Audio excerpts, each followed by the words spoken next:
মোৰ নাম জ্যোতি চলিহা। ইউটিউব চেনেললৈ মই এটি স্বৰচিত কবিতা পাঠ কৰি আগবঢ়ালোঁ। আপোনালোকে ভাল পালে লাইক, কমেণ্ট আৰু শ্বেয়াৰ কৰিব। কবিতাৰ নাম অন্তৰ আৰু মন। অন্তৰ আৰু মন মোৰ একেই আছে, এতিয়াও মই হৈ আছো। একেই মোৰ অনুভৱ অনুভূতি। জীৱনৰ অনেক কেইটা বছৰৰ দেওনা পাৰ হোৱা মোৰ সহনশীল স্বভাৱবোৰ এতিয়াও আগৰ দৰেই।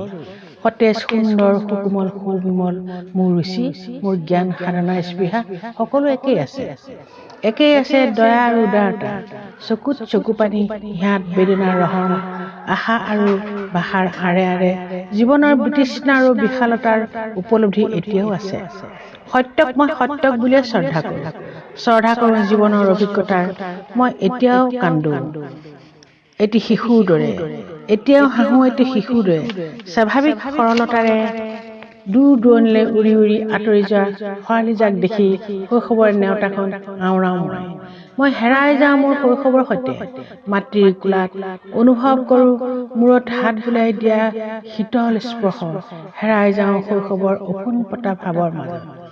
বালিঘৰ সাজু, ভাত শাক দৰা কইনা খেলো, কল্পনাৰ পাখি লগা শৈশৱে এতিয়াও আনে ঘূৰাই দেউতাৰ মৰম সনা স্নেহশীলা মাত কথাবোৰ।